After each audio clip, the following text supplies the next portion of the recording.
ignorant des problèmes relativement à la question de la commission électorale. Nous savons également la question de l'inclusion par l'inscription des leaders de grandes formations politiques sur la liste électorale. Nous savons également que certaines préoccupations sont soulevées pour que le processus aille dans un sens qui emporte l'adhésion de tous.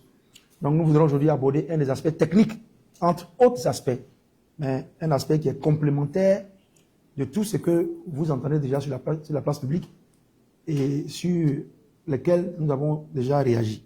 Aujourd'hui, on parle du parrainage. Bon, je répète, il faut qu'on soit d'accord avec la presse.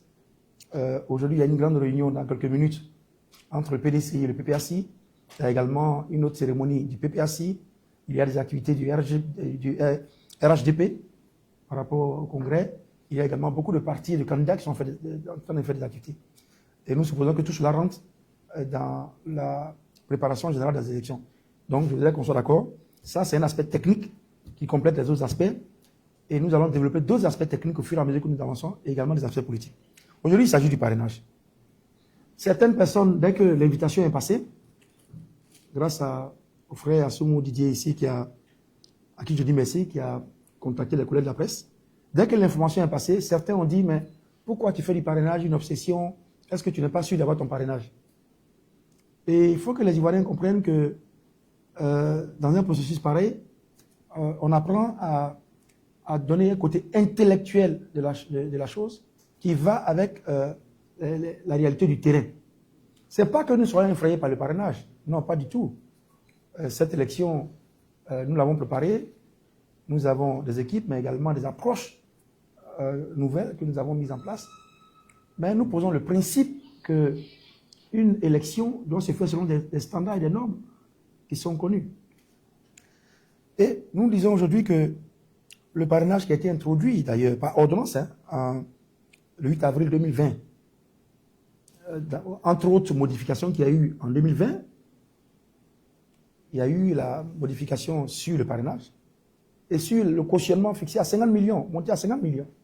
50 millions de francs CFA, plus le parrainage, avec d'autres petites modifications. C'est cette ordonnance de 2008 là, qui est revenue encore en 2025 et qui a modifié certaines dispositions, un article de la question du parrainage. Mais nous avons que dans le contexte qui est le nôtre, le changement de ce dispositif législatif a des implications susceptibles de freiner une large participation des individus et des partis à cette échéance électorale déterminante. Je constate que tout ce qu'on appelle les grands partis politiques n'ont, en tout cas officiellement, pas soulevé la question du parrainage, parce que 1% de l'électorat dans la moitié des régions de Côte d'Ivoire, plus les deux districts, Yamoussoukro et d'Abidjan, ça peut paraître marginal et minime pour ces partis. Mais le jour où ils seront au pied du mur, à l'épreuve, ils comprendront que ce n'est pas une affaire de pourcentage, c'est une affaire de technologie, de logistique, de politique, de transparence. Et nous allons développer tout cela. En Côte d'Ivoire, comme je l'ai souligné à plusieurs reprises, on a tendance à attaquer les problèmes au coup par coup. Aujourd'hui, il s'agit du parrainage. Demain, ce sera le contentieux. Après, demain, ce sera tel organe. Après, ce sera la centralisation des résultats. Nous, on veut avoir une approche globale. Et tous les problèmes sur les élections, nous les avons soulevés déjà des mois avant cette élection. Et il ne faut pas qu'on soit en train de faire le parrainage pour que les partis politiques se rendent compte. Ah oui, ben on ne savait pas qu'il y avait telle difficulté, il faut que la commission électorale nous donne des délais. C'est ce qui arrive toujours. C'est au pied qu'on réalise. Alors que, par expérience, nous savons qu'il y aura des problèmes. Donc si on sait qu'il y aura des problèmes, posons aujourd'hui pour éviter qu'en plein processus, il y ait des situations. C'est ce qui est arrivé avec la liste électorale, c'est ce qui est arrivé avec tout le processus de la commission électorale. On crie seulement quand on est dans le feu, alors qu'on peut anticiper et discuter et trouver une solution. Donc nous disons que le parrainage est un problème. Mais il faut d'abord connaître le parrainage, c'est quoi? On va pas, le parrainage, j'entends même parrainage citoyen. Le parrainage est venu parce que dans certaines démocraties, on a dit que si on ouvre la liste des candidatures, n'importe quelle personne peut venir être candidate et ça va fatiguer tout le processus, les PV, les bulletins de vote. Donc on s'est dit, dans certains pays, en tout cas 8 pays d'Afrique qui font le parrainage à des degrés divers, c'est dit, bon, on met un élément comme le parrainage pour qu'on voit un peu le sérieux du candidat. Donc, le parrainage, à l'origine, obéit au triple objectif de représentativité de celui qui veut être candidat, président de la République. 1. 2. Sérieux. 3. Ancrage sociologique. C'est ces 3 éléments qui ont justifié le parrainage dans certains pays. Mais même avant, à côté du parrainage, certains pays mettent aussi d'autres quotas de sérieux. Un pays comme le Sénégal, si le taux de participation aux élections présidentielles est moins de 25%, l'élection n'est pas validée. Au Kenya également, non seulement il faut avoir un taux national, mais dans 24 des 47 comtés du Kenya, si le taux de participation aux élections présidentielles n'atteint pas minimum 25%, dans au moins la moitié des comtés qui sont des régions, l'élection n'est pas valable. Je ne sais pas si vous comprenez. On va aux élections présidentielles, le candidat Vincent Tobiri a gagné. Mais s'il a gagné et que le taux de participation dans la moitié des régions de Côte d'Ivoire n'a pas atteint minimum 25%, cette élection est annulée, on reprend. Pourquoi? C'est pour conférer la légitimité à l'élection. Parce qu'un président qui va gérer un pays ne peut pas avoir seulement le quart de l'électorat qui vote pour lui. Les autres n'adhèrent pas à sa décision. C'est ça la philosophie, parce que toute élection est basée sur la légitimité. Donc c'est pour ça qu'on met le parrainage, mais également d'autres réalités. Au Congo, on parle du seuil de validité. En RDC, par exemple, si vous êtes candidat aux élections législatives, vous prenez une liste, vous déposez une liste. Vous avez l'obligation d'avoir des candidats dans au moins 60% des circonscriptions électorales. Sinon, votre candidature n'est pas validée. Maintenant, pour avoir un poste, il faut que vous ayez un minimum de 1%. Donc, c'est le mécanisme qu'on met en place. Mais en Côte d'Ivoire, on a cumulé le parrainage, que j'expliquais là, avec les 50 millions. Et donc, il y a 2 goulots d'étranglement. Le goulot sur le parrainage et le goulot sur la question financière. Sans compter les 21 pièces requises pour être candidat, pour être éligible à la présidence de la République. Donc, limitons-nous aujourd'hui à ce pourquoi vous invitez la question du parrainage. Il y a 5 raisons majeures qui font du parrainage une préoccupation dans la conduite de notre processus électoral. Et qu'on soit intellectuel, politicien, observateur, électeur au village ou en ville, il faut qu'on fasse preuve d'un peu d'honnêteté intellectuelle. Un processus qui rentre une nouveauté doit poser des questions. Comment se fait-il que le pouvoir RHGP a été élu en 2015 et avant ça en 2010, ensuite en 2020, bon, disons 2010-2015, le parrainage n'existait pas. Et puis maintenant que le pouvoir est installé, il décide maintenant de mettre un parrainage. C'est simplement pas normal. Que vous accédez au pouvoir et vous estimez que vous avez tellement accédé facilement au pouvoir qu'il faut gêner les autres qui doivent venir, ou il faut mettre des conditions pour qu'on n'accède pas. Un pouvoir qui vient doit pouvoir alléger les conditions, mais pas les renforcer.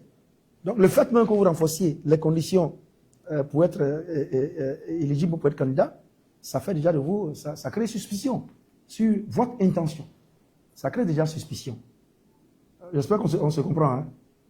Vous ne mettez pas un dispositif qui complique l'éligibilité ou bien la validation de la candidature. Donc ça nous amène, nous, déjà, à reconsidérer un peu la justesse et l'équité de ce parrainage. Donc, intellectuellement, on va pouvoir se dire, bon, il y a un problème. Pourquoi on met ça? Quelle est l'utilité du parrainage maintenant? C'est quand on est assis au pouvoir qu'on dit, non, il faut que les candidats soient sérieux. Mais pourtant, en 90, quand Laurent Gbagbo, jeune enseignant, était opposé à Houphouët-Boigny n'a pas utilisé le parrainage pour le discréditer. Au contraire, Houphouët-Boigny, dans notre constitution à l'époque, il fallait avoir 10 députés pour un groupe parlementaire. Laurent Gbagbo en 90, 91 avait eu 8 députés. Houphouët-Boigny a baissé, il a changé le texte pour qu'on puisse faire des groupes parlementaires à 8 députés. Donc c'est ça, on appelle un peu l'inclusion.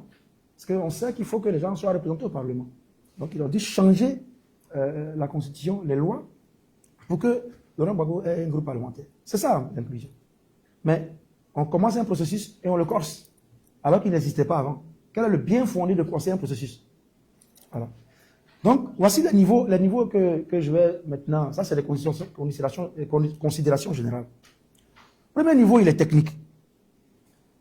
La loi dit qu'il faut avoir 1% de l'électorat. Nous, on n'a pas encore la liste des électeurs. La commission électorale ne nous a pas encore remis la liste des électeurs par région.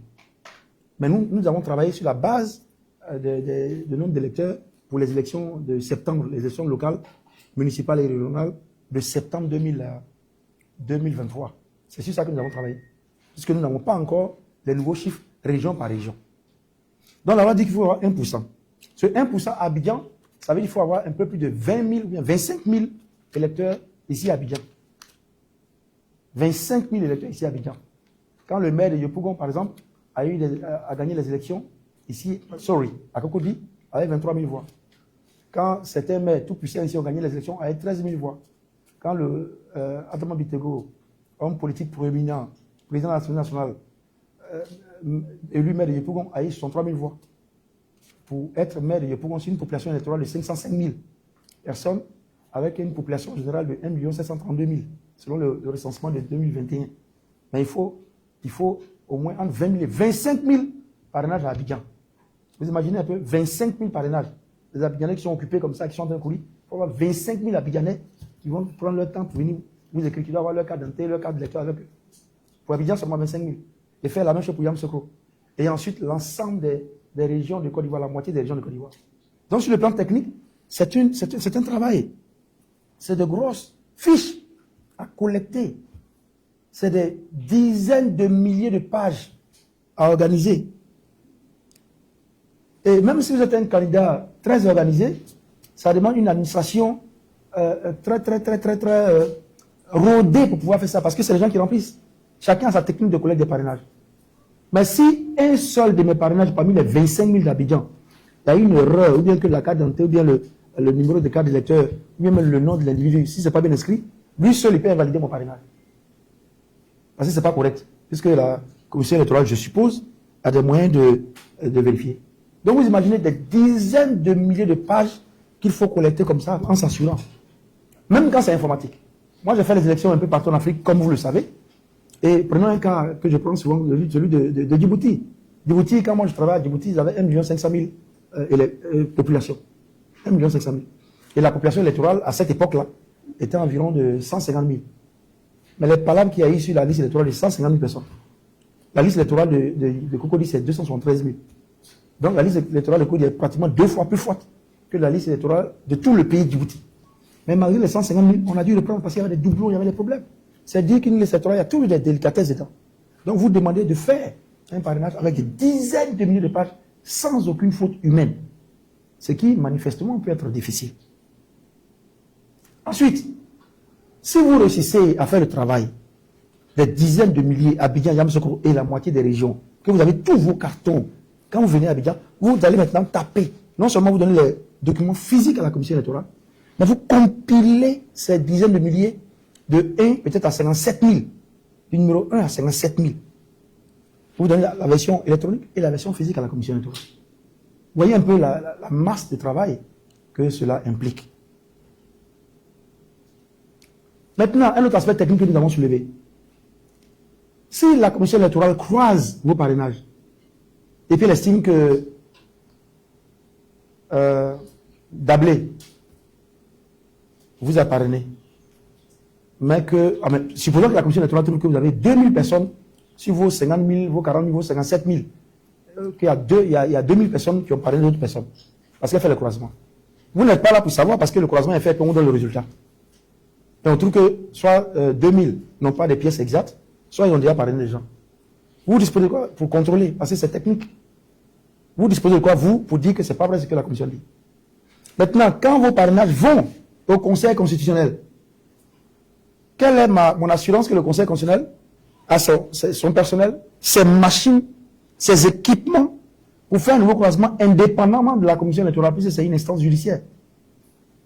Donc certainement, le Conseil constitutionnel va recourir à nouveau à la commission électorale pour dire donne-moi les preuves que tu as fait. Donc, du coup, son indépendance là devient un peu problématique. Parce qu'elle recourt à un organe technique qui lui a déjà pris sa décision. Donc voici un peu au niveau technique. La presse, je veux que vous le compreniez pour que vous ayez une conception très claire de cette question. Ce n'est pas une affaire de bonjour à venir faire rapidement dans la salle. Voilà, il y a 20, 25 personnes dans la salle. Ils vont signer et puis je parle. Non, c'est tout le processus technique. Si la Côte d'Ivoire disposait d'un mécanisme informatique où Madame Georgette vient, elle dit, bon, moi je veux parrainer le candidat Vincent Aubérier. Elle met son système et puis elle clique. Quand elle clique, selon des applications, là, son parrainage est directement accordé au candidat Vincent Aubérier. Elle n'a plus la possibilité de cliquer. Ça existe ailleurs. Et donc, c'est très facile. N'importe qui peut parrainer, mais depuis, parce que quand il parraine, il ne peut plus aller ailleurs. Vous voyez? Mais ce niveau technique que je viens de vous expliquer montre que c'est vraiment assez délicat. Et même les partis, je vous le dis, hein, les partis qui n'en parlent pas, quand ils seront sur le terrain, ils vont se rendre compte que c'est plus compliqué que ce qu'ils voient, parce que eux, ils voient le pourcentage, pas le niveau souterrain de sophistication qui complique les éléments. C'est quand ils vont déposer leur parrainage qu'on va leur dire que 2 personnes ont déjà parrainé, 2 personnes ont dit ah non, c'est pas ce qu'on avait dit, non, c'est pas ça. Il faut anticiper sur ces débats et voir déjà des éléments de blocage. Ça, c'est le niveau technique. J'espère qu'il a été assimilé. Il y a un niveau politique. En Côte d'Ivoire, les gens ne votent pas. Les gens ne votent pas en Côte d'Ivoire. C'est une tendance. Même les dernières élections locales où il y a eu la participation de toutes les forces politiques en septembre 2023 aux élections municipales et régionales. On a eu qu'environ 37% de taux de participation et puis 42% pour les élections régionales et les élections municipales. Les gens ne votent pas. Pour plusieurs raisons que nous pouvons expliquer après et sur lesquelles je suis venu dans d'autres interventions de presse. On a seulement voté dans notre histoire, là, le plus grand vote, ça a été le vote de 2010. Mais ça, c'est normal. Ça s'appelle les élections post-crise. Dans tous les pays en Afrique, les premières élections, après une crise, enregistrent le plus fort taux de participation comme jamais le pays a enregistré. Ça, c'est une tendance africaine. Voilà, vous allez dans tous les pays qui ont connu la guerre, Libéria, RDC, Soudan, référendum du Soudan, Sierra Leone. Il y a des pays qui ont eu une tradition électorale où les élections post-crise sont toujours élevées. Et chez nous, on a eu 83,73% de taux de participation, le plus grand taux de participation démocratique de l'histoire de notre pays, au premier tour des élections, octobre 2010. C'était le plus grand taux. Et même au second tour, on est tombé à 81,12% au deuxième tour. Ça a même décliné. Donc dès qu'on a voté, il y a eu cet enthousiasme-là, le candidat Alassane Ouattara est arrivé deuxième, le candidat Laurent Gbagbo, on dit on va au second tour. Là même encore, il y a environ 2% des Ivoiriens sur les 82% qui ne sont pas allés voter. On est passé à 81,12%. Depuis lors, toutes nos élections, on oscille autour de 37, 23, 37%. Donc les Ivoiriens ne votent pas par habitude pour beaucoup de raisons sur lesquelles on peut revenir, que j'ai déjà élaboré sur la question des masses électorales. Nous avons aujourd'hui 8 727 431 électeurs en Côte d'Ivoire. Pourtant, pendant toute notre expérience, il n'y a pas plus de 4 millions d'Ivoiriens qui ont voté. Il y a environ 5 millions, 4,5 à 5 millions d'Ivoiriens qui n'ont jamais voté, qui ne sont pas concernés par le vote. Donc, la routine politique là fait qu'il y a des choses. Il y a beaucoup d'explications à ça. Mais venons-en à l'impact sur le parrainage. Des gens qui ne votent pas habituellement, comment on pourrait leur demander de s'enthousiasmer pour aller parrainer des gens, de s'aligner, de donner leurs papiers? La pratique civique, politique n'est pas dans leur habitude. Et vous leur demandez d'aller parrainer. En supposant, comme je l'ai dit dans mon texte ici, que 10 candidats honnêtes, vont dans les mêmes régions pour parrainer des gens. 10 candidats. Ça voudrait dire quoi? Que chaque candidat prend 1%.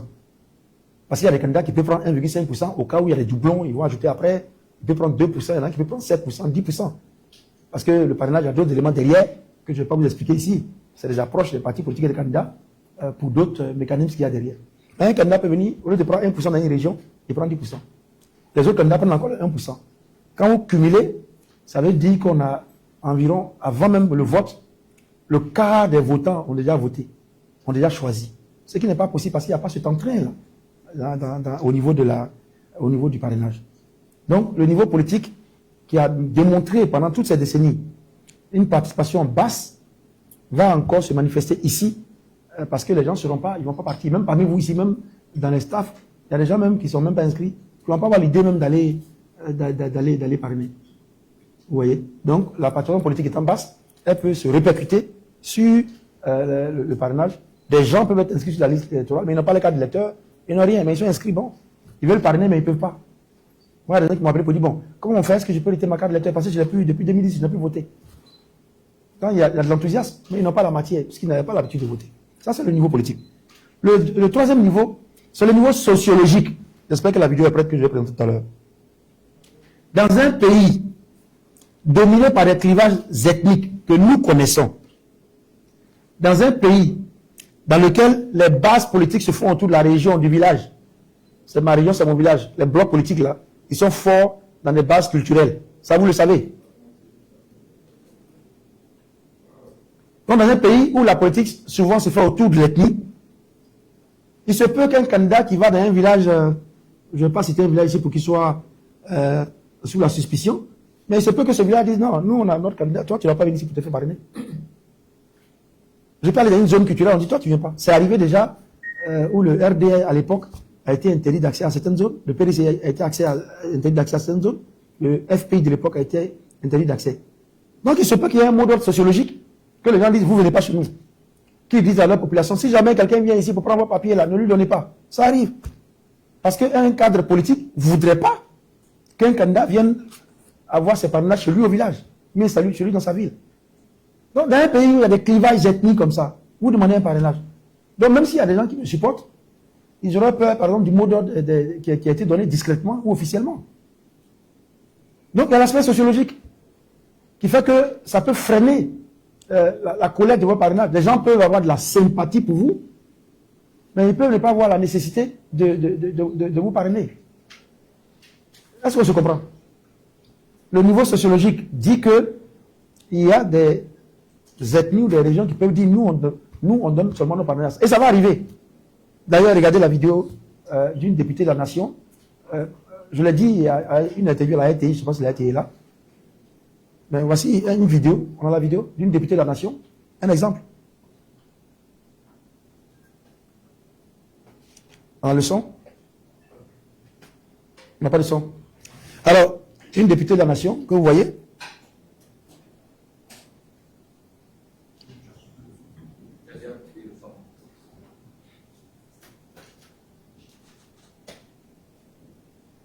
C'est ça la vraie technique là.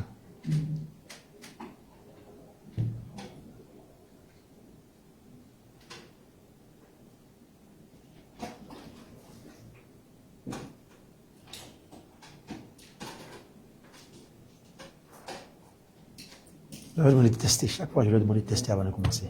Ouais, ils vont toujours tester. Il faut tester toujours.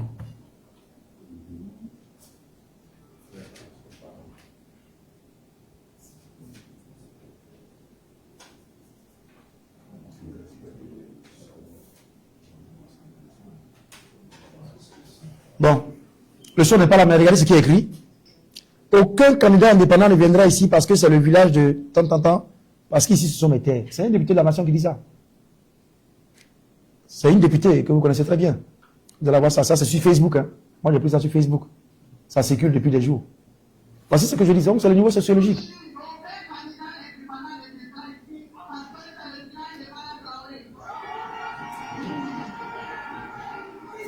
Bon. Ça, c'est pas l'intelligence artificielle. Hein. Donc,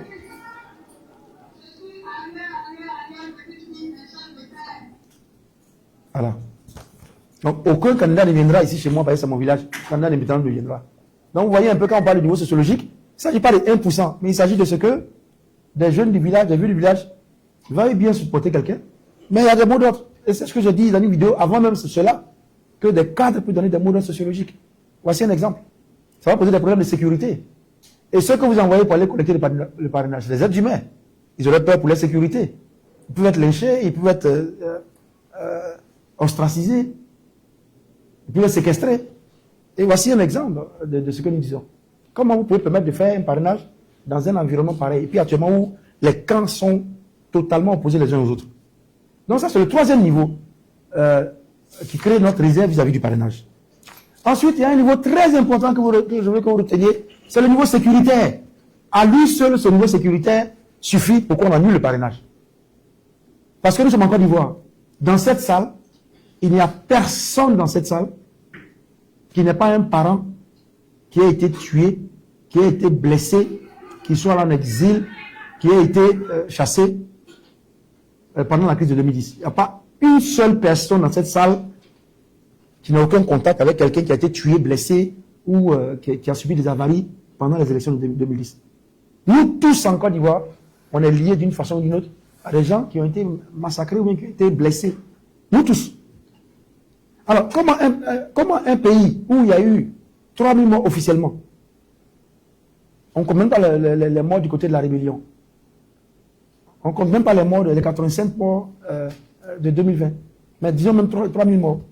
Pourquoi il y a eu des morts? C'est à cause de l'intolérance politique, à cause des choix.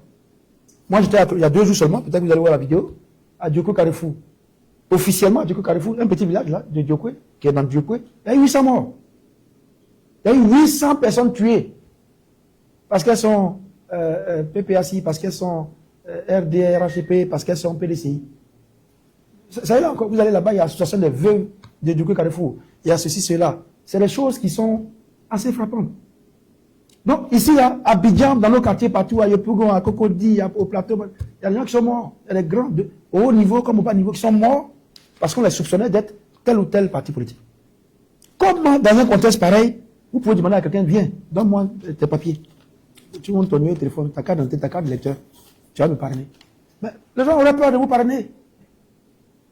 Nous, on a des amis même qui sont avec nous, mais qui ont peur de s'afficher à côté de nous. Il ne faut pas qu'on voit parce que, on ne sait jamais, hein, moi, tu sais, mais c'est ce qui se passe dans nos pays.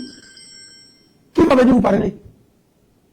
Sachant que si on découvre qu'il vous a parrainé, ça peut lui être préjudiciable.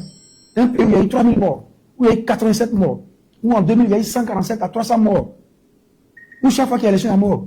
Justement parce que tu es de tel parti, tu es de tel parti, tu es de telle ethnie, tu es de telle religion, comment on peut dire à quelqu'un de remplir une fiche, de s'identifier et puis de donner? Alors que nous savons qu'en 2000, encore une fois, aux élections de 2023, il y a des gens qui ont été appelés, qui ont été menacés par des candidats sur d'autres listes, parce qu'ils ont aperçu que certaines personnes étaient sur les listes de candidats. Donc, le niveau sécuritaire, lui seul, il suffit pour que nous disions, non, il faut arrêter. La Côte d'Ivoire n'est pas suffisamment réconciliée. Elle n'est pas suffisamment, elle vit pas suffisamment dans la cohésion aujourd'hui. L'intimidation et les violences politiques sont encore présentes. Pourquoi on demande? Regardez les réseaux sociaux. Les gens vous insultent n'importe comment, pour rien. On s'en sait bille. Il y en a même qui présentent des machettes. Il y en a qui veulent tuer des gens, qui veulent sectionner des parties de leur corps. Des gens qui pensent que quand tu es dans une partie opposée, tu as une bête qu'on doit manger. Et on vous demande d'aller prendre des gens qui vous aiment. Ils n'ont qu'à remplir une fiche pour donner. Avec le risque qu'ils soient violentés. Et ça, c'est normal. Et c'est ça qu'on veut que vous partagiez comme préoccupation. Si on est intellectuel, qu'on est du RHP, du PPA, du PCI, ou bien indépendant comme nous, il faut quand même avoir la lucidité de comprendre que ça pose problème. Ça pose problème.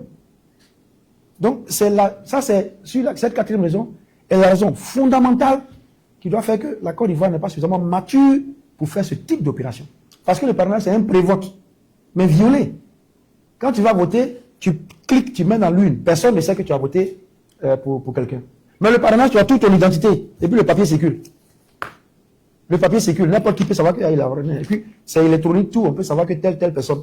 On peut savoir qu'il a obtenu son parrainage dans telle région du nord de la Côte d'Ivoire, il est parti, ou dans telle région du sud, dans telle région du centre. Avec des problèmes possibles pour ces personnes-là. Et c'est des hypothèses qui ne sont pas que théoriques, mais qui sont déjà arrivées en Côte d'Ivoire ici. Donc, le niveau sécuritaire doit prévaloir dans la décision de la commission électorale. Même si c'est un test qui a été mis à sa disposition. Dernier point qui fait que le parrainage est un obstacle, c'est ce que j'appelle le niveau affectif. Moi, j'ai parlé à des gens qui disent, écoute, Zotobi, nous là, moi je suis tel, hein. Je suis PDCI, je suis PPACI, mais moi, bon, j'apprécie ta candidature. Mais moi, je vais voter pour mon parti. Mais je peux te parrainer. Donc, dans la tête des gens, de ce que, en tout cas, nous, le petit tour qu'on a fait là, les gens pensent que le parrainage, c'est la présidentiabilité. Le monsieur pense que parrainer, c'est qu'il peut te sentir comme président, quoi. Donc, il te parraine. Mais c'est pas pour lui, c'est pas le vote.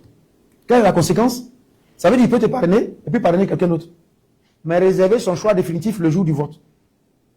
Donc il peut, de bonne foi, parce qu'il t'estime, il te suit, donc il te voit comme quelqu'un avec qui il peut sympathiser. Mais ça ne veut pas dire qu'il va voter pour toi au final. Donc lui, il va te parrainer.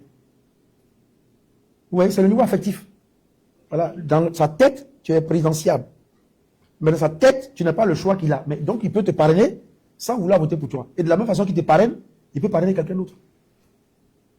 Il y a des gens, bon, demain, un parti vient, on met de la nourriture, de la musique, on dépose la table, venez parrainer. Il est content, il vient, il mange, il boit, il a son petit shot, puis il parraine. Demain, l'autre vient, comme on voit dans les villages, porte le même t-shirt de l'autre, parraine également, et puis on avance. Alors, moi, si je viens dans un village, et puis, on a 50 personnes qui me parrainent, est-ce que je suis comptable du fait que ces gens-là ont parrainé déjà avant moi, mais ils viennent me parrainer? Quelle est ma faute? Est-ce que j'ai une machine policière pour surveiller ce qu'ils ont fait avant moi? Non, ça c'est le rôle de l'État. Je viens, j'ai dit, venez me parrainer. Le monsieur, il me donne tout. La dame, elle me donne tout. Quand on va croiser, on se rend compte que non, avant moi, il a parrainé quelqu'un. Quelle est ma responsabilité? Dans le fait qu'il ait déjà parrainé quelqu'un. Donc, c'est ce que j'appelle le niveau affectif. Vous voyez, en Europe, vous savez que quand le parti socialiste fait une élection, les primaires, n'importe qui, même s'il n'est pas socialiste, peut venir voter. Vous savez ça? Dans les primaires, là. Même si vous n'êtes pas socialiste, vous pouvez venir voter. Parce qu'on se dit que c'est ouvert. C'est la même chose pour le parrainage. Le monsieur se dit, bon, je parraine celui-là, je parraine 3 candidats. Voilà. Maintenant, il faut une sensibilisation pour dire de ne pas faire. Si nos sensibilisations qui sont incluses dans le budget des élections ne permettent pas de dépasser souvent les 37%, imaginez les sensibilisations sur le parrainage. Qui a les moyens pour aller faire cette sensibilisation pour dire, quand vous parrainez, ne parrainez pas après. Quand vous parrainez, ne parrainez pas. Même si l'autorité administrative peut faire cette sensibilisation, c'est assez délicat. Donc, vous voyez, il y a 5 niveaux d'étranglement qui posent un obstacle à la validation d'une candidature. Et je vous assure, quand les partis, quand tout sera réglé, je l'espère, et que les partis dits grands seront sur le terrain, ils seront en but aux mêmes difficultés. Ils vont voir. Et c'est à ce moment qu'ils vont commencer à poser le problème. Nous, on pose le problème avant. Parce qu'une élection, c'est un consensus. Donc, pour ceux qui sont venus en retard éventuellement, il y a le niveau technique. De toute façon, vous avez les documents. Hein. Le niveau technique, le niveau politique, le niveau sociologique, le niveau sécuritaire et le niveau affectif qui font que le parrainage, c'est vraiment un obstacle. C'est pour ça que nous, en tant que candidats indépendants, nous demandons que le parrainage soit retiré purement et simplement. En même temps que déjà nous avons demandé que le président Laurent Gbagbo, ancien président de la République de Côte d'Ivoire, que le président du PDCI RDA, M. Tidan Thiam, que l'ancien président de l'Assemblée nationale, M. Guillaume Soro, que le ministre Charles Blé Goudé soit sur la liste électorale. De la même façon que nous avons demandé que la commission électorale connaisse des aménagements pour permettre la représentation des principales forces politiques, de cette même façon, nous demandons que le parrainage soit retiré parce qu'il va poser des problèmes. Il faut une élection ouverte. Pourquoi on va à une élection avec autant de blocages? Pourquoi faire? Une élection, ça doit pouvoir permettre l'expression populaire. Donc voilà pourquoi cette conférence de presse voudrait appeler votre attention pour que vous compreniez que ce n'est pas une affaire de pourcentage, non, parce que bon, il a peur d'avoir ses parrainages, qui fait ça. Non, il y a un problème de démocratie, d'équité, de justice. Maintenant, c'est ce que je voulais vous exposer. Mais faisons quelques considérations générales sur l'inclusion. Vous avez entendu à la télévision avant-hier le premier responsable de la commission électorale qui a tenu des propos, je n'ai même pas vu ça dans la presse, mais c'est choquant quand même pour un processus électoral où le premier responsable de la commission électorale vient et puis dit une élection par essence ne peut jamais être inclusive. C'est grave. C'est grave. Et ça ne fait qu'accroître la suspicion vis-à-vis de la commission électorale. Vous ne pouvez pas, en tant que premier responsable, dire une élection ne peut être inclusive. Depuis quand? Et on m'a donné des repères. On dit non, avant l'élection c'était pour handicapés. Qui a dit ça? Tous les principes universels qui gouvernent les choix des peuples posent comme principe premier l'inclusion. C'est la déclaration des droits de l'homme. Mais à côté de ça, moi, en tant que individu, je travaillais dans beaucoup de pays et par la grâce de Dieu, j'ai contribué à la rédaction de certains des textes quand j'étais à l'étranger.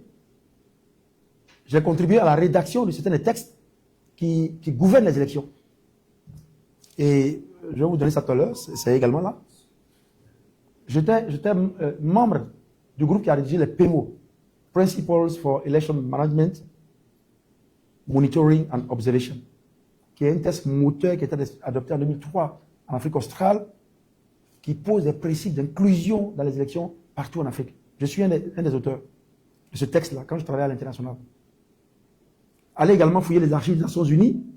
Je suis une des personnes qui ont lancé le DOP, Declaration of Principles des Nations Unies, en 2005 aux Nations Unies, avec à l'époque le secrétaire général des Nations Unies, et puis d'autres personnes. Hein?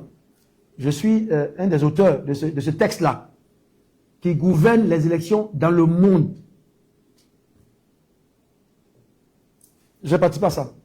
J'ai également participé de 2004 à 2007 à la CADEC, que vous connaissez, la CADEC, la Charte africaine de la démocratie, des élections, de la gouvernance dont on parle.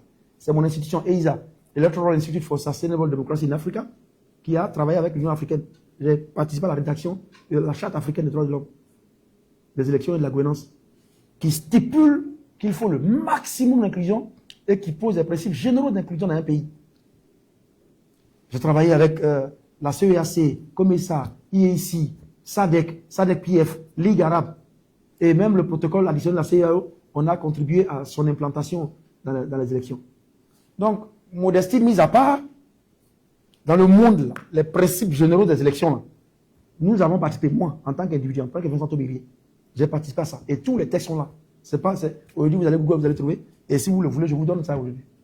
Alors, quand moi, je regarde aujourd'hui, plus de 20 ans, 22 ans, 23 ans plus tard, après ce travail-là, on me dit que l'inclusion, c'était pour les handicapés, c'était pour les aveugles. Je suis choqué. L'inclusion, c'est la base des élections. Et les principes généraux des élections consacrent cela. Je ne parle pas de ce que les autres ont fait, je ne parle pas des autres textes. Je parle des textes fondateurs dont j'étais partie prenante, moi-même en tant qu'individu, quand je ne savais pas qu'un jour j'allais rentrer en Côte d'Ivoire. Il y a cela 20 ans, 21 ans, 22 ans. Donc l'inclusion est gouvernée par des principes universels, qui sont aujourd'hui des textes qui nous lient. Donc ce n'est pas une affaire de... Non, même le mot inclusion, ça veut dire quoi? Mettre ensemble. Mettre ensemble, inclusion. Donc ça ne concerne pas ces principes qu'on a évoqués, que j'ai écouté à la télévision, pour vraiment effarer, qu'on dise que c'était pour chose. Ça, c'est dépassé ça. C'était des principes aujourd'hui qui sont routines, d'avoir des bureaux de vote accessibles aux handicapés, que les handicapés soient membres des bureaux de vote. Aujourd'hui, ça fait partie de notre vie. Et une élection ne vient pas sans ça. Donc, on a dépassé l'inclusion. Aujourd'hui, c'est non seulement ça, mais c'est la vie politique, c'est la vie sociale. Donc, c'est le premier principe universel qui existe aujourd'hui encore, qui gouverne nos élections. Le protocole additionnel de la CEDEAO en ce qui concerne la CEDEAO. La Charte africaine de la démocratie, des élections et de la gouvernance en ce qui concerne l'Union africaine. Le DOP, Declaration of Principles, pour ce qui concerne les Nations Unies dans le monde. Et puis d'autres textes qui existent. Ils consacrent l'inclusion. Donc, soyons un peu respectueux des normes mondiales. La Côte d'Ivoire, je répète toujours, n'est pas un pays qui se trouve sur la planète Mars ou sur Jupiter. C'est un pays qui est à côté du Libéria, à côté du Ghana, à côté du Sénégal, qui pratique ces tests-là. Et nous, selon dit, une élection, par essence, exclut les gens. Mais ce n'est pas possible. Deuxièmement, il y a, en matière électorale, l'inclusion est la norme. L'exclusion, l'exception. Parce qu'il faut ouvrir possible. Parce que la finalité d'une élection, c'est la stabilité, la cohésion, la paix, la démocratie. Donc, l'inclusion est la norme. L'exclusion, l'exception. Donc, pourquoi on ferme par différents leviers la participation de tout le monde aux élections? On prend un exemple. En 2016, la nouvelle constitution de la République de Côte d'Ivoire a retiré l'âge limite qui était de 75 ans mais qui est parti. Il n'y a pas eu beaucoup de vagues parce que bon, on dit qu'il y a des doyens qui ont de l'expérience et c'est prouvé, peuvent participer à la vie politique après 15 ans. Après 75 ans. Personne ne se plaint. Mais on enlève le levier de l'âge en haut et puis on ferme en bas certains leviers parce qu'on estime que telle personne ne doit pas participer. Pourquoi on enlève le levier de l'âge limite et puis on restreint le goulot en bas par le parrainage, par d'autres artifices, par les listes électorales et on dit non, on ne doit pas le faire. Vous voyez? Donc, l'inclusion, il faut la faire partout, au sommet, dans tous les textes. On ne dit pas qu'on ouvre le texte n'importe qui vient. Il y a quand même des critères, mais des critères consensuellement admis. Donc ça, c'est une autre considération sur l'inclusion. Troisième considération, tellement l'inclusion est importante, on parle des systèmes électoraux. Je ne vais pas vous embrouiller avec des thèmes techniques. Les systèmes électoraux, c'est le mode de représentation. En Côte d'Ivoire, on a ce qu'on appelle le first past the post, c'est-à-dire le système majoritaire aux élections législatives et les autres élections. Le first past the post, c'est tu votes pour ton candidat. Voilà, tu votes pour un candidat. Mais on a également les systèmes proportionnels où, moi, ma liste, par exemple, est nationale. Donc, j'ai le nombre de députés qui correspond au nombre de voix que j'ai obtenues. Donc, c'est pas comme, on dit, le député de Goïtafla, il est député de Dabou, il est député d'Odiéné, il est député de Bédiala. Non. Ça, c'est le système majoritaire. Mais beaucoup de pays, parce qu'ils ont justement des divisions en leur sein, ils ont mis en place des systèmes électoraux. Et ces systèmes électoraux ont un seul objectif, c'est permettre l'inclusion. Pour vous dire à quel niveau l'inclusion est une obsession permanente dans l'organisation des élections. Donc le système électoral, c'est les modes de représentation. Chez nous, on a tous les systèmes. On a le système au niveau de la présidentielle, c'est 50 plus 1, 0,1, si c'est possible. Mais au niveau des législatives, c'est le système majoritaire, qu'on appelle en anglais le first past the post. Celui qui a le premier gagne. Mais au niveau des municipales, on a les proportionnels locales. C'est une liste qui gagne, et puis localement, la liste élit le président du conseil régional ou le maire. Donc on a un peu une combinaison de ces systèmes-là. Donc il y a certains pays, même pour pousser l'inclusion, ils ont mis en place des systèmes pour pousser très loin l'inclusion. Vous dites que l'inclusion n'est pas un choix, ce n'est pas optionnel, c'est obligatoire. Et un pays comme l'île Maurice, où nous avons travaillé quelque temps, il y a le BSL, l'île Maurice. BSL, Bus Loser System. BLS, pardon. Bus Loser System, BLS. Qui est un système où, parce qu'en île Maurice, vous avez tout le monde des descendants d'origine chinoise, d'origine européenne, d'origine noire, d'origine métisse. C'est le pays où il y a toutes les races du monde. Et ils sont des minorités. D'abord, le pays est petit, et puis il y a des minorités dans petit. Il y a des îles où se trouvent des populations particulières. Donc, ils ont dit, bon, si on fait un système ouvert, peut-être que les gens, les descendants chinois n'auront pas de choses. Peut-être que les descendants indiens n'auront pas de vote. Donc, ils ont le Bus Loser System qui permet de partager les sièges de façon que celui qui perd les élections, mais qui obtient un peu de voix quand même qu'il a perdu, il soit au Parlement quand même. Ça, c'est l'inclusion. Vous avez d'autres pays qui mettent en place, un pays comme la Tanzanie, il y a une partie proportionnelle où on réserve 30% du siège des votes, en dehors du vote, 30% aux femmes. Donc vous votez, mais le parti qui aura eu beaucoup de votes au niveau, quand on agrège le calcul national, on divise, on prend 30% du Parlement pour les femmes. C'est pour l'inclusion des femmes. Et puis il y a un exemple que je n'aime pas prendre parce que les gens l'ont galvaudé, c'est l'exemple du Sénégal. Même le Sénégal a ça. Le Sénégal, c'est une démocratie bâtie sur l'inclusion, malgré les aspérités, les péripéties que la démocratie congolaise a connue, sénégalaise a connues. Ousmane Sonko, qui est aujourd'hui un mythe, une personnalité respectée en Afrique. Ousmane Sonko s'est présenté aux élections législatives de 2017, il a perdu. Il a perdu en 2017 sur le vote direct. Mais comme le Sénégal a une combinaison de système électoral qui veut l'inclusion, ils ont ce qu'on appelle la proportionnelle partielle. Où tu as perdu là, mais ton alliance a obtenu beaucoup de voix. Donc les voix de ton alliance, il y a des sièges au Parlement réservés pour ça. Et on a fait le calcul de ces voix-là. Et l'alliance de Ousmane Sonko a obtenu 1,13% des voix du calcul national. Du plus fort reste, comme on dit. Je ne vais pas vous embrouiller. Donc il a perdu les élections, mais le nombre de voix, quand on a calculé des partis, le nombre de voix qu'un parti a eu, il a eu 1,13%. C'est grâce à 1,13% que Sonko a été repêché comme seul candidat de son alliance pour être député en 2017. Il a eu 1,13% des voix. Je dis 0,1%, 13%. 0,13%. Même pas 2%. Mais comme le système est inclusif, il a été député. Mais qu'est-ce qu'il est devenu aujourd'hui? Ah, c'est peut-être qu'il n'a pas été élu en 2007. Peut-être que tout ce que nous connaissons aujourd'hui ne serait pas arrivé. Mais il a été élu. 3 ans plus tard, l'homme qui a échoué, mais qui a obtenu 1,13% sur l'agrégation des votes, 3 ans plus tard, il a eu 15,67% en élection présidentielle de 2019 au Sénégal, venant 3e, pour ensuite obtenir avec son parti 54% en 2024. Donc l'inclusion, c'est de permettre la vie politique, ce n'est pas de permettre aux opposants forcément d'arriver. Voilà, il faut que vous mettiez ça dans votre tête. Donc, même en matière électorale, les systèmes de représentation permettent aux gens de s'exprimer, d'être présents et de participer à la vie politique. Et plus on participe à la vie politique, plus on a un espace ouvert, il n'y a pas de carcan, il n'y a pas d'opposition. Chacun cherche sa nourriture, comment faire pour travailler, comment pour la santé, la sécurité. Et non plus, vraiment, ce parti doit tomber tous les jours en Côte d'Ivoire. On dit le pays va tomber demain. Ah, on va voir. Le RHDP dit, on va leur prouver qu'ici, là, c'est nous seuls qui sommes là. On est là depuis 100 ans. Le PCI, nous, on va leur montrer notre capacité de frappe. Le PPAC dit, bon, vous allez voir, trop c'est trop. Mais parce que le système n'est pas ouvert. Il y a un moment quand même où les Ivoiriens, on s'est dit, pourquoi on doit rester de l'autre? Donc voici même un levier de l'inclusion. Un autre élément de l'inclusion qu'on voit ailleurs, je ne vais même pas parler même du rôle du Lesotho, où je travaille également. Au Lesotho, en 98, il y a eu chose, le pays s'est effondré à cause des élections où un seul parti a gagné toutes les voix. Le pays s'est effondré. Et les réformes ont été mises en place à partir de 2002. Le Lesotho a eu un nouveau système électoral qui lui a permis d'être où il est aujourd'hui. Voilà.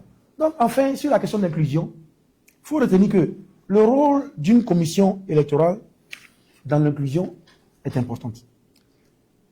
C'est fondamental. La commission électorale n'est pas un tribunal. C'est un organe, c'est une institution. Ce n'est pas un tribunal qui se dirait sans état d'âme. Non, ce n'est pas un tribunal. C'est une institution que la République a mise en place pour arbitrer, pour gérer les élections. Donc, elle ne peut pas se comporter comme si c'était un tribunal qui exécutait les textes. Même encore même dans un tribunal, même, il y a certaines considérations qui doivent être prises en compte. Donc, la commission électorale a un rôle de facilitation et d'arbitrage. De ma modeste expérience, j'ai eu la chance de travailler avec l'AEA, l'autorité électorale des commissions électorales d'Afrique. Je travaille également avec SADC-ICF, le forum des commissions électorales d'Afrique australe. Et maintenant, il y a l'organisation des commissions électorales. J'ai formé des présidents de commissions électorales, j'ai formé des commissions électorales par le passé. Et tout ce qu'on leur dit, c'est ce côté conciliateur. Vous n'êtes pas compétiteur. Vous êtes conciliateur. C'est vous qui gérez. Hein? Vous avez un rôle de facilitation. Et la commission électorale, vous conseillez l'État en tant que commission électorale. C'est vrai que les tests sont pris, les décrets sont pris à cause de notre organisation institutionnelle. Les décrets autres sont pris par le président de la République, par le Conseil des ministres. Mais vous conseillez l'État, vous conseillez le président, vous conseillez le Parlement s'il y a des tests qu'on met à votre disposition qui peuvent gérer le fonctionnement de l'État. Vous conseillez. Une commission électorale pour conseiller. Mais pas de prendre un test qu'on donne quand on sait que ça va produire des problèmes. C'est comme vous êtes dans une usine de production à Tchéké. Et puis la matière première qu'on vous donne, c'est tomates. Mais comment la tomate peut produire à Tchéké? Si vous avez une usine de production à Tchéké, c'est qu'on vous donne la matière première, c'est le manioc. Mais si on vous donne des textes qui ne sont pas normaux, vous n'allez pas produire la paix, vous allez produire le désordre. Parce que l'intrant là est mauvais pour ce qu'il y a ensuite. Il ne faut pas faire de miracle. Donc vous conseillez, pour ne pas dire, bon, on a donné un test, nous en tout cas, on applique comme ça. Non, c'est qu'il y a un problème de responsabilité. Et c'est important que tout le monde le sache, c'est une question de responsabilité. Qui parmi nous ici est fier de ce qu'on voit aujourd'hui? Qui parmi nous n'est pas inquiet de demain? Mais pourquoi on doit être inquiet? Alors qu'on peut simplement convenir de certaines pratiques et avancer. Donc si la commission électorale se contente d'exécuter des opérations de base sur la base des textes qui sont problématiques, elle va produire des situations qu'on n'a pas voulu. Vous voyez? Si les tests mis à sa disposition pour son travail ne sont pas dépouillés des germes de conflit, elle organisera des élections injustes et chaotiques. Donc la responsabilité des membres de la commission électorale, bien sûr, sera engagée dans ce type de situation. Donc nous avons parlé de la question du parrainage et j'ai voulu quand même faire ce point sur l'inclusion. Ce n'est pas une volonté. Et j'entends ça, non. Ah, M. Tobi, vous avez été préfet, vous êtes pour l'application des textes et vous ne voulez pas qu'on applique les textes. Et je vais répéter, oui, je suis pour l'application des textes, mais je dis qu'il y a des moments où le pays est à risque et que tel texte peut-être n'est pas approprié pour la stabilité du pays. La finalité, c'est le pays, c'est la stabilité, c'est la richesse, c'est le bonheur. Ce n'est pas le texte. Parce que demain, vous aussi qui dites qu'on doit appliquer les textes, vous serez demain, aujourd'hui avec les bases, avec les fichiers numériques, rien ne se perd. Demain, dans 2 ans, dans 4 ans, dans 5 ans, dans 10 ans, on se rappellera que vous aussi, vous avez demandé qu'on applique les tests. Donc on demande un peu d'inclusion, qui est la base. C'est ça qui va permettre d'aller à une élection où tout le monde est content. Où je sais que j'ai perdu, mais qu'après je vais gagner. Où j'ai gagné, mais les autres peuvent venir à tout moment. Regardez un pays comme le Libéria, qui est sorti d'une des guerres les plus atroces de notre du XXe siècle. On lui dit, il faut une élection. Donc, il s'en va, il va jouer au Ludo, ou aller avec ses amis. Peut-être qu'il va venir après. Pourquoi nous on peut le faire tout le temps d'être là? Parce qu'il y a des profits, il y a des castes. Cette petite caste de politiciens professionnels qui veulent s'arroger, ou alors des gens qui veulent forcément arriver pour régler des comptes. C'est pour ça qu'on vous dit que nous sommes l'alternative crédible pour mettre la Côte d'Ivoire à zéro, parce qu'il n'y a pas de passif pour nous. Nous, on a une vision de paix et de développement pour la Côte d'Ivoire. Et on veut mettre une âme dans le béton pour que tout ne soit pas texte, tout ne soit pas matière, tout ne soit pas profit, mais tout soit être humain, parce que la finalité, c'est la communauté. Je vous remercie.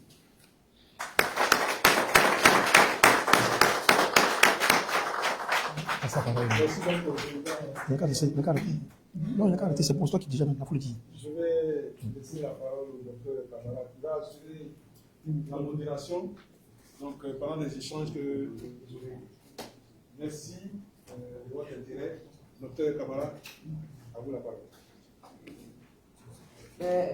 Merci. Merci, Président Vincent Tobi. Merci pour ce cours magistral et pour nous avoir partagé votre expertise. C'est toujours un plaisir de vous écouter. Nous nous sommes bien délectés, je pense, au vu de l'intérêt, de la concentration et de l'attention que l'auditoire affichait. Maintenant, nous sommes à la phase des questions-réponses. Je suis presque sûr que beaucoup d'entre vous ont besoin d'éclaircissements, ont besoin de savoir plus, et l'occasion vous est donnée. Alors, nous allons libérer la parole afin que vous puissiez poser vos questions au président, à la limite même le cribler de questions, afin qu'il puisse vraiment éclairer définitivement vos lanternes. Alors, n'hésitez pas, il est tout à vous. Et moi, mon rôle sera de récupérer les questions et de les lui adresser, tout simplement.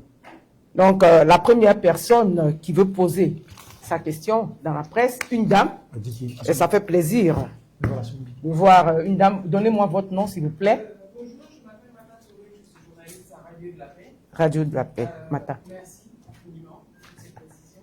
Alors, beaucoup de thématiques ont été développées.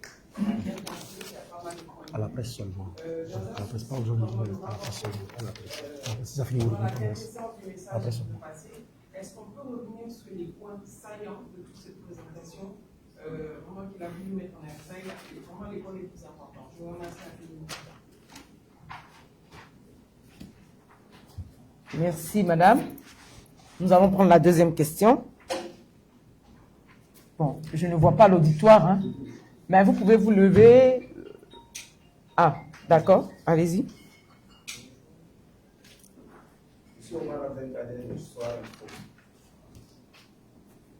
Monsieur le préfet, moi j'aurais une question relative à l'exemple du Sénégal que vous avez aussi donné. Vraiment, je me suis très bien entendu. Vous dites, non seulement vous dénoncez le parrainage qui apparemment est pratiqué au Sénégal, dans le même Sénégal aussi, il y a eu l'application de la loi, il y a des parrainages qui ont été exclus.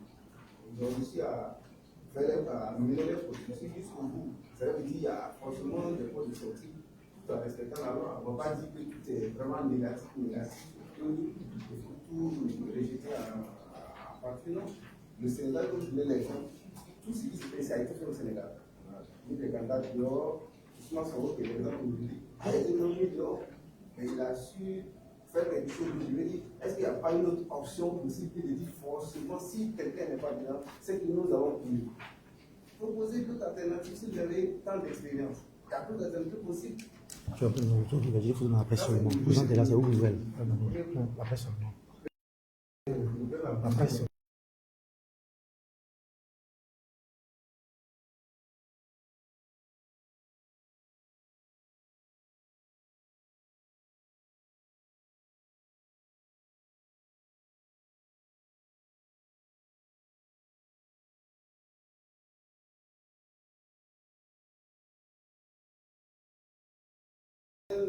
On ne peut pas aller au-delà de la nomination. Si on fait ça, soit on dit ou bien on démissionne. Peut-être on répond que nous avons beaucoup de questions. On répond rapidement. Ah, On répond rapidement, il faut laisser non. D'accord, le président va déjà répondre aux deux premières questions. Certainement que ces réponses vont alimenter encore d'autres questions. Donc, la première question, c'est de... Radio de la Paix. Voilà, Radio de la Paix, merci d'être Radio de venu. la Je pense qu'on chemine depuis 7 ans. Hier, même, je me demandais si vous aviez reçu l'invitation. Merci beaucoup. Mais sinon, le point saillant, c'est... on a parlé du parrainage. Et il y a eu 5 points que j'ai développés, qui sont le thème de la conférence. J'ai dit que pour 5 raisons que j'ai développées, le parrainage peut être problématique, notamment la question technique que j'ai élaborée avec les fiches et tout le procédé manuel. Deuxièmement, il y a la question politique qui fait que la participation politique est basse et les gens peuvent ne pas aller choisir un candidat parce qu'ils n'ont pas l'habitude de ce type d'exercice. Il y a la question sociologique qui fait, vous avez vu une vidéo, qu'une région peut fermer l'accès à des gens, ça arrive, que des gens, qu'il y ait des mots d'ordre sociologiques, que des gens n'aillent pas. Et il y a eu la question sécuritaire, où comme la Côte d'Ivoire a connu des secousses du fait des violences politiques, on ne peut pas demander aux gens de venir signer pour parrainer quelqu'un. Et il y a la question affective, où des gens peuvent parrainer de bonne foi, parrainer beaucoup de candidats, et puis autre chose. Donc voici le résumé de cette conférence. Et j'ai fini par ça en parlant quand même des questions d'inclusion. Et la première question, c'est les principes universels qui gouvernent l'inclusion. Deuxième question, c'est la question des systèmes électoraux qui permettent l'inclusion, donc qui consacrent l'inclusion dans une élection. Troisième question, c'est le rôle de la commission électorale en tant qu'institution qui doit garantir l'inclusion. Et Et troisièmement, c'est la question de l'élection comme étant vecteur de paix. Voici le résumé de nos propos. Maintenant, mon ami de Soir Info a posé de très bonnes questions. Premièrement, sur les hommes du Sénégal, oui. Quel est votre nom, s'il vous plaît? Omar Abdelkader. Khaled. Cadet. Omar Abdelkader. Abdelkader. Non, vous avez raison. Je suis d'accord avec vous. Moi, je n'ai pas dit qu'il n'y a que des choses négatives. Ce n'est pas ce que j'ai dit. Je dis le principe, c'est l'inclusion. Et j'ai dit que j'entendais la télévision. Le premier responsable de la commission électorale dit une élection, ce n'est pas l'inclusion. Je dis que je ne comprends pas. Un président de la commission électorale ne peut pas dire ça. Un responsable qui participe à un processus de choix dans un pays aussi délicat doit quand même pouvoir choisir ses mots parce que ça, c'est pas bon. On parle à un public qui est souvent qui prend les choses au premier degré, qui peut ne pas comprendre ça et c'est pas bon. Voilà. Et donc, c'est ce que je disais. Maintenant, il appartient aux partis politiques. Moi, je ne suis pas des partis politiques, je ne suis pas d'un parti politique. Moi, je sais chez moi. Voilà, je sais chez moi tout le dispositif que nous avons mis pour que nous participions. Les autres, je ne sais pas. Je défends des valeurs démocratiques pour ma foi religieuse, qui veut qu'il y ait la paix, qui veut qu'il y ait une vie communautaire. Pour ma foi religieuse, je défends des valeurs. Pour mon expérience professionnelle, je défends des valeurs. Pour ma foi en la démocratie, je défends des valeurs. Ça, c'est des valeurs universelles que je défends. Maintenant, cette question, vous la poseriez aux partis dont des candidats sont recalés pour voir s'ils partent aussi, non. Mais ça, ce sont les partis. Moi, je défends les principes généraux. Maintenant, à l'intérieur du parti, ils vont voir ce qu'il y a lieu de faire. Donc, cette question ne s'adresse pas à moi, de savoir pourquoi est-elle bloquée, donc on ne met pas quelqu'un, non. Nous, on est candidat indépendant. Et nous, on sait ce qu'on va faire. Si jamais, on dit Vincent Toby, toi, c'est un peu compliqué pour toi, on sait ce qu'on va faire en interne pour nous. Donc, que les partis répondent à la chose. Donc, je pose des principes universels, des principes généraux, des principes du bon sens, des principes publics, des principes communément admis pour faire des élections. Donc, c'est ça. Demandez aux partis qu'est-ce qu'ils ont prévu. Oui, toutes les élections ont des cas, ça peut être compliqué. Il y a des gens qui étaient en prison pendant qu'il y avait des votes. Il y a des gens qui avaient des procédures judiciaires qui pendaient sur eux. Ils sont allés, ils ont gagné. Il y a des gens qui sont sortis de prison 10 jours après, ils ont gagné. Et il y a des gens qui ont été écartés, mais qui ont fait passer d'autres. Ça, c'est les partis qui choisissent. Moi, je prends des principes généraux. Et ces principes, ce n'est pas aujourd'hui que je les défends. Je l'ai défendu en Afrique et dans le monde pendant 20 ans. Je n'ai fait que ça, que de défendre la démocratie. Et c'est ce que je fais, fidèle à ma foi en Dieu, mais à ma foi dans la démocratie et dans les valeurs. Voilà. Ensuite, sur la question de l'application des textes, oui, c'est pratiquement la même question. Ce que je dis, monsieur, moi j'ai travaillé, j'ai formé, j'ai accompagné des processus électoraux. Et notre rôle, c'est de dire, attention, ça ne va pas dernièrement, l'année passée et l'année passée, ces 2 dernières années, j'étais dans certains pays. Et notre rôle en tant que consultant, c'est de dire, ce texte-là va créer des problèmes. On nous écoute, on ne nous écoute pas. Celui-là va arriver. Donc, ne vous enfermez pas dans le juridisme d'une élection. Si vous vous enfermez dans le juridisme pour dire ce texte a dit ça, en fait tel machin, il y a un problème. Je vous donne un cas ici. Il y a un pays où il y a le candidat majeur de l'opposition qui était soupçonné d'avoir une autre nationalité. Et il y a un document publié par un grand pays du monde où on avait vu que dans le voyage, ce monsieur, il a 2 passeports de nationalités différentes du pays.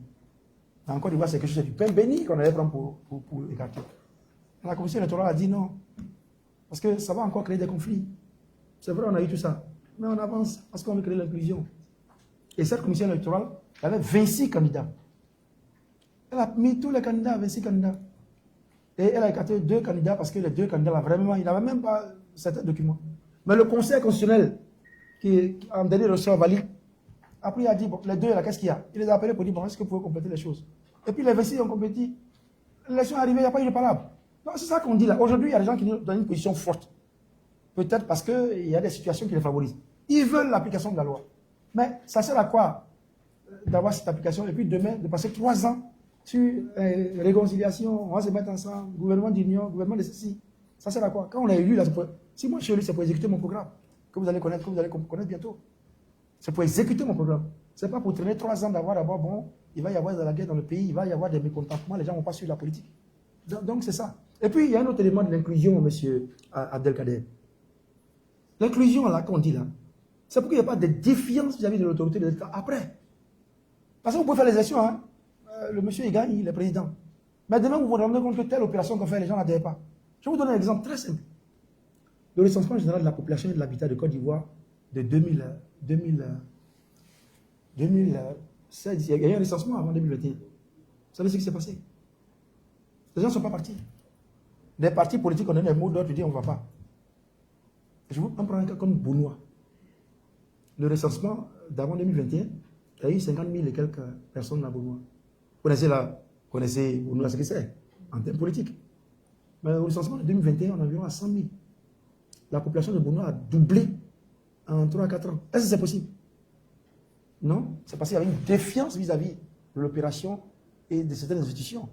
Donc ça va s'appliquer comme ça demain. Si vous dites on fait telle opération agricole, telle opération sociale, les gens n'appellent pas. C'est ça aussi l'enjeu. C'est pas seulement que bon, on applique les tests, on arrive. C'est que les gens se reconnaissent un peu, se reconnaissent dans la vie publique et y adhèrent. Donc vous avez des opérations souvent qui ne réussissent pas. C'est pour ça. Vous avez même le désordre là. C'est parce que souvent même les gens, ils contestent l'autorité, qu'il y a des désordres, chacun fait ce qu'il veut. Donc l'inclusion a toutes ces dimensions-là. Non, Abdelkader, je dis qu'il faut ouvrir. Je ne vais pas dire que tout est réussi, mais je dis, on fait ce qu'on peut faire, ouvrir le jeu et pour avancer tant qu'on peut accommoder. Voilà. Mais je suis totalement d'accord avec vous, qu'on applique les tests. Mais je dis, l'application des tests à certains moments, si ça fragilise l'État, il faut le voir. Ah, monsieur Abdelkader. D'accord. Oui, monsieur, vous vous présentez.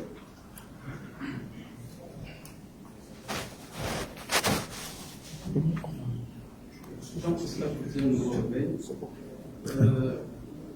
le Président, vous avez soulevé une question essentielle, notamment qui nous voulons déterminer, et vraiment un frein véritablement en l'émanation de la démocratie en Côte d'Ivoire. Qu'est-ce qu'il faut faire pour vous en État? Quand on regarde notre commission électorale qui est inquiète, avec les déclarations du président de la commission, je pense que qu'est-ce qu'il faut faire véritablement pour que les questions que vous soulevez soient prises en compte, que nous puissions connaître une élection inclusive et au moins qu'ils puissent amener à la tête. C'est quel nom? Jean-Pascal du Nouveau Réveil. Jean-Pascal. Jean-Pascal. Je pense que vous voulez me faire répéter les choses que vous allez mettre à la une de votre journal demain parce que ça défend le parti qui supporte votre journal, n'est-ce pas? Mais vous m'avez déjà mis à votre une, donc ce que je dis, c'est ce que je vais répéter. Aujourd'hui, la Côte d'Ivoire est à un niveau où nous avons une tension politique que nous n'avons pas vue depuis longtemps, qui devient récurrente. Et nous devons arriver aujourd'hui à un accord politique. J'ai même vu la vidéo d'un haut responsable, c'est une ancienne vidéo, qui disait non, quand on arrive à ce niveau-là, il faut l'accord politique. Il faut une approche politique. Et moi, je demande aussi l'approche politique pour que la Côte d'Ivoire mette un peu de calme dans ce processus pour qu'on ait tous le consensus minimum qu'on peut avoir. Ça, je l'ai déjà dit. Je veux que les boulots tels que le boulot du parrainage soient totalement retirés pour permettre qu'on participe. Parce que c'est quoi? C'est de ne pas avoir 26 000 candidats, mais il y a d'autres éléments qui sont déjà des éléments qui peuvent éliminer des candidats. Parce que c'est quoi? C'est d'avoir 26 PV qu'on va remplir. Ou bien que le bulletin unique soit trop long, ce n'est pas des bulletins qu'on va faire comme ça. Donc, c'est ce que je dis, que la commission électorale soit un peu ouverte. Ouais, je dis, ici, ce n'est pas à coup. On a fait la commission électorale. On a couru la commission électorale. Et puis on a oublié aujourd'hui, la commission n'a pas changé. Au contraire, même tous ceux qui étaient dedans sont sortis. Et puis on n'en parle plus. Maintenant, on parle de électorale. Et après, on va parler de telles choses. Donc, ayons une approche globale pour cela. Et on est à 4 mois des élections, des choses sont encore possibles. Des choses sont encore possibles. Je voudrais revenir un peu sur Abdelkader concernant les textes. Moi, je me rappelle, je suis allé à 2005-2006, j'avais une grave crise à Madagascar. À Madagascar, nous sommes allés là-bas. Je travaillais à Johannesburg à l'époque, et donc je couvrais Madagascar. Et concernant l'application des textes, en ce moment, Madagascar est l'un des rares pays à continuer d'utiliser le bulletin multiple, le bulletin de vote multiple, où on peut payer là. Même jusqu'en 2012, le Sénégal a utilisé les bulletins multiples. Et je me rappelle qu'on avait dit à la présidente de la commission électorale que c'est pas bon, ça peut ouvrir la voie des tricheries parce qu'on payait les votes. Mais ils ont fait la réforme, ils ont changé. Ils ont changé et aujourd'hui Madagascar fait bulletin unique parce qu'ils ont écouté quand même, ils ont vu que ça pouvait créer la paix, ça pouvait éviter les tensions. Donc les textes sont là, mais il y a des moments où on fait des suggestions.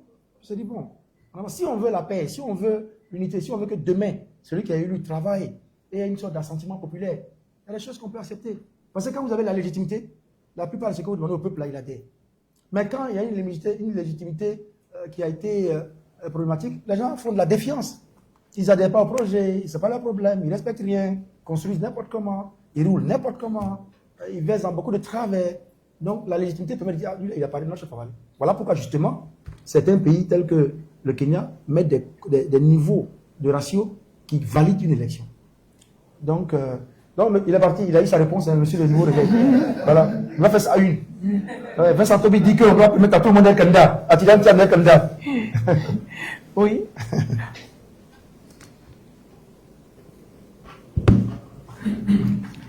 Présentez-vous. L'homme. D'accord. Et sommet. Opinion plus. D'accord. M. Vincent, vous avez semblé faire le conseil du système de parrainage comme blocage aux élections. À ce qui me semble, à mon avis, qu'à l'issue de ce procès, vous avez plaidé pour les autorités puisqu'elles devaient se boucler contre une élection inclusive. Si malgré tout les autorités ne cèdent pas à votre plaidoirie, est-ce que malgré tout vous irez à ces élections et être sûr de remporter la partie? Je me remercie beaucoup. Nous posons des principes de droit, des principes administratifs, des principes de normes, des principes démocratiques dans le cadre du débat. Mais nous allons jusqu'au bout, nous faisons notre travail et il y a des personnes dans cette salle qui savent que nous avons mis en place des dispositions pour le parrainage. Nous attendons que la CEI nous remette. On a eu une réunion avec la CEI le 23 à laquelle nous allons participer. Il y a même depuis hier, j'ai appris que les autorités administratives sont en train de faire des réunions sur le parrainage avec les représentants locaux des partis politiques. Donc ça a déjà commencé. Dès que nous aurons nos documents, nous allons nous déployer et nous allons vous tenir informés éventuellement des progrès sur le terrain. Mais nous allons jusqu'au bout. Nous apprécions à chaque niveau, mais pour l'instant nous allons jusqu'au bout. Mais au fur et à mesure qu'on avance, à chaque niveau, on apprécie les circonstances, ce qui se passe. Et on vous tient informé. Mais nous voulons une élection qui se tienne. Et ça j'insiste. D'ailleurs, lors de ma dernière intervention de presse, parler du boycott. Et ça va revenir après. Même le boycott a un coût pour le pays. Et on ne souhaiterait pas qu'on paye encore le coût pour ce pays-là. Donc nous, on continue. Pour l'instant. D'accord, nous allons revenir devant. Allez-y, monsieur. Pas oublier derrière. Pas oublier derrière. Oui. Il ne faut pas oublier derrière parce que tu n'as interrogé personne derrière. Dans le fond. Vous vous présentez, s'il vous plaît. Je suis Samuel Tadio, journaliste à l'Infodrome. Infodrome. La question de mon confrère, parce qu'on se connaît au pays, il n'y a même pas de sûr à contexter le parrainage. Il y a eu d'autres et ça n'a pas changé. Qu'est-ce que vous faites si ça ne change pas? Une deuxième question, à vous écouter, à vous entendre, vous êtes dans l'opposition, ça c'est clair. Et aujourd'hui, on constate qu'il y a un resserrement de l'opposition. C'est-à-dire que la semaine ensemble, vous avez suivi à l'heure de l'ordinaire, il y a une rencontre entre le PDCI, le PPACI et le PDCI. C'est-à-dire que l'opposition est en train de resserrer les rangs. Est-ce que vous pensez... Il faut dire aux gens de faire le photo à partir du derrière ici, de toute la salle. Quand ils faisaient le photo, la salle n'était pas faite. Ils mettaient derrière la salle. Est-ce que vous cherchez à la limite des parrainages? Est-ce que vous ne pensez pas que ce serait mieux de se mettre avec les autres sur votre message plus fort? Merci. Oui, merci beaucoup, monsieur. Je profite pour vous dire merci, parce que j'ai vu que vous avez également publié notre déplacement au nord de la Côte d'Ivoire ce week-end-là. Merci beaucoup, l'Infodrome. Et puis merci pour tout ce que vous faites pour nous d'ailleurs. Depuis toujours. Je suis un peu votre média. Oui, c'est vrai, on parle et souvent ça n'avance pas. Ça, c'est vraiment dommage. Mais c'est parce que ça n'avance pas qu'on doit en parler encore. Moi, je suis contre la résignation. Il y a des gens qui me disent, ah bon, Toby, tu es en train de faire politique là, vraiment, tu sais, ça ne va pas changer, tu ne vas pas changer le monde. Et je suis contre ce pessimisme, cette négativité-là.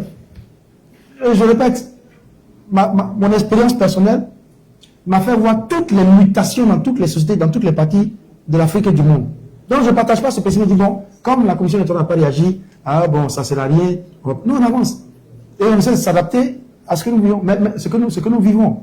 Mais l'idéal, ce serait que tous les acteurs, c'est pas seulement la commission électorale, il y a beaucoup d'autres instances également qui interviennent. L'idéal, ce serait que les choses aillent pour le mieux, qu'on n'ait pas toujours ces problèmes à chaque élection. Ailleurs, moi je serais en train de vous exposer mes problèmes de société. Mais est-ce que mon projet de société sera audible au moment où on se demande même, bon, les élections, il y a tel problème, tel problème? Non. Je suis en train de parler des conditions d'organisation des élections. On vous dit que j'ai tel projet pour la jeunesse, tel projet pour l'éducation, tel projet pour la santé, tel projet pour la réforme des institutions. Je suis en train de parler des questions d'organisation des élections. Donc, même si ça ne change pas, c'est une raison supplémentaire pour qu'on y aille pour faire changer. Et nous avons la volonté de faire changer les choses. Sur la question des alliances, je l'ai déjà dit par le passé, hein. D'abord, ce que je dis, c'est ce que toute l'opposition dit, en termes d'ouverture. Donc, je n'ai pas eu besoin d'être signataire d'une alliance particulière pour dire ce que je dis. Donc, de facto, nous défendons, je sais même qu'au sein du parti au pouvoir, des gens également ont la même vision que nous en termes de valeurs démocratiques, en termes de faire des choses qui stabilisent le pays. Donc, nous sommes déjà en train de dire la même chose. Je ne dis pas le contraire des autres, je le dis dans mes mots et dans mes canaux à moi, et moi et mon équipe, bien sûr, mais c'est les mêmes valeurs qu'on défend. Si demain, il y avait une opportunité de collaboration, je le dis, nous le faisons. D'abord, qui nous dit qu'on ne se parle pas d'une façon ou d'une autre déjà, qu'on n'harmonise pas certaines vues, qu'on ne partage pas certaines analyses ensemble, certaines situations. Et c'est ce que nous faisons maintenant. Demain, s'il y a des regroupements qui nous agrègent, nous allons y aller. Mais nous voulons, nous on veut une voie nouvelle pour la Côte d'Ivoire. On ne veut pas rentrer dans une alliance de circonstances là. Une alliance doit se faire sur beaucoup d'aspects préélectoraux, électoraux, mais également sur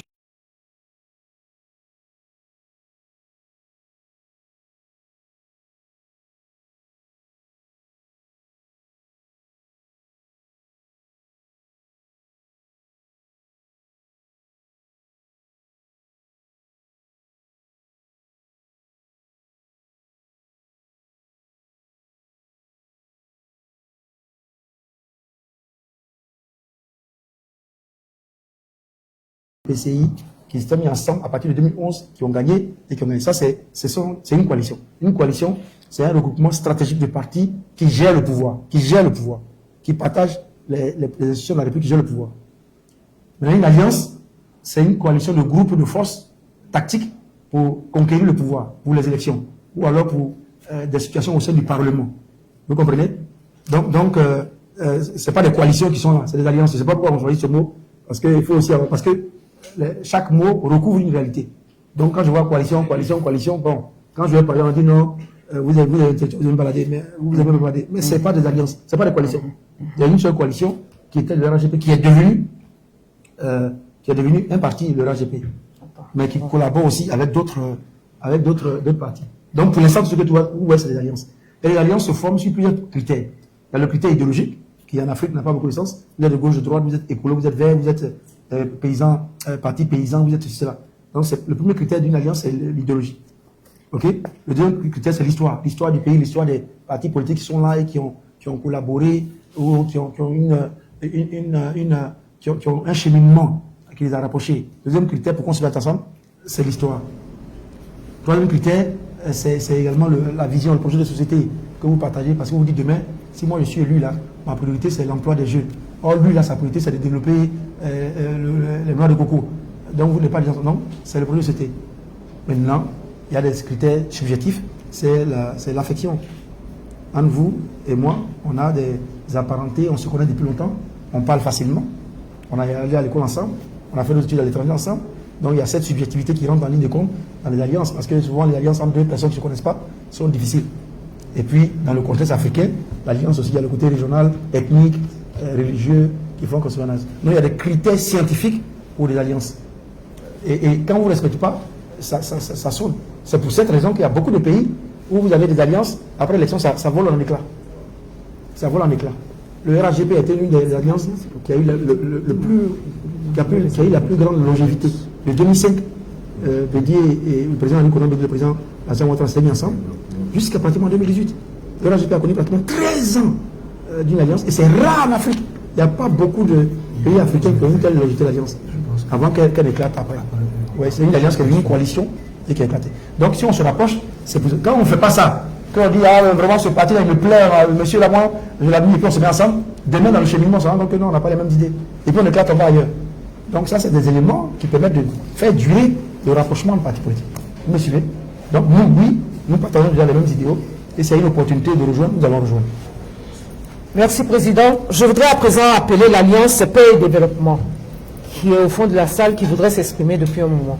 Je suis Jacob Moualou Koulibaly, je suis le président du Parti de l'intégration africaine, également président de l'Alliance pour la démocratie et la paix, qui est le mouvement politique qui soit d'autres de la France qui a participé à là. Parce que nous avons eu une invitation, on n'a pas décidé à écouter sur les candidats. Nous avons remercié pour se retrouver et c'est très enrichissant.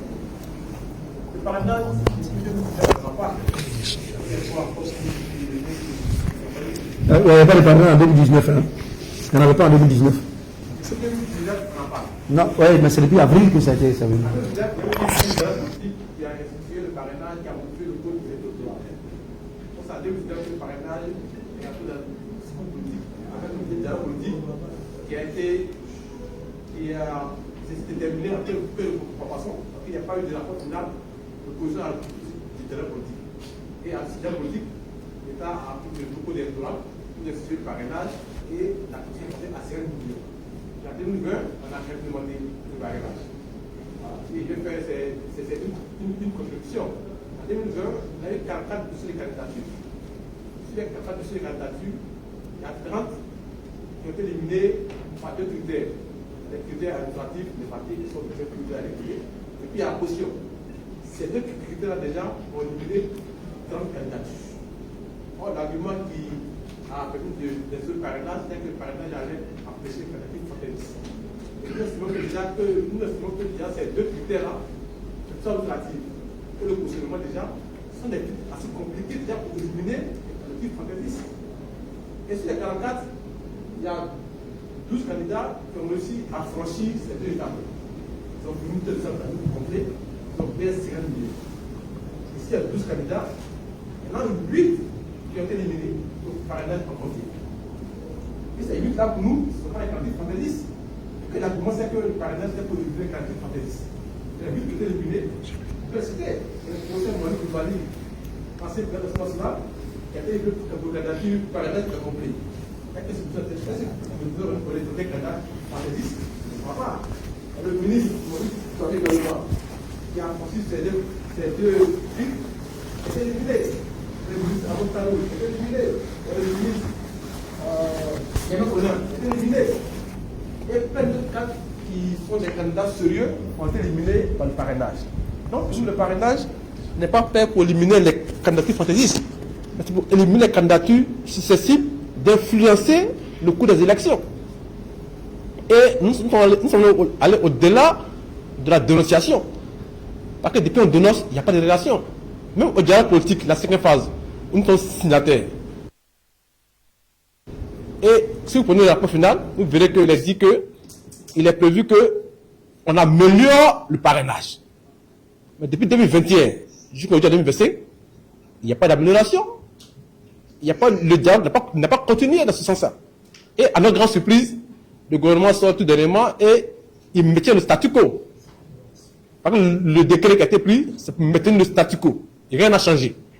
Et nous, ADP, nous avons décidé de saisir la Cour de justice de la CEDEAO à l'effet de prononcer l'annulation du parrainage pour 2 critères. Vous l'avez dit, ça viole le secret de vote. Et de 2, ça empêche les partis politiques et les candidats indépendants de participer au processus électoral. Qui est dans tous les accords que la Cour va signer. Donc, nous, c'est saisi la Cour à l'effet d'annuler le parrainage. Pour dire que nous sommes contents que vous donnez de la voix sur cette question-là. Okay. C'est une question importante.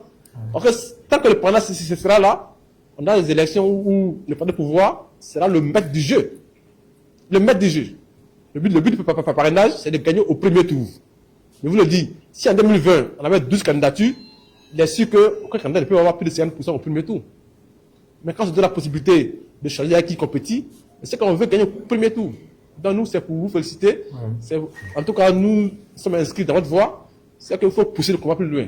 Nous espérons que le procès qui était prévu pour le 14 mai va reprendre ce 26 juin. On espère que la CEDEAO va prendre une décision en notre faveur. Le parrainage a été institué au Sénégal en 2018. Et il est tombé en 2021. Voilà. Et le Sénégal a saisi la Cour qui a ordonné son annulation. Et le Sénégal, à ces dernières élections, le Sénégal a annulé le parrainage. Je pense que la Cour va faire l'effort dans cette disposition pour qu'on ait des élections inclusives et participative. C'était une contribution, nous vous remercions. Non, merci, c'est une très bonne contribution.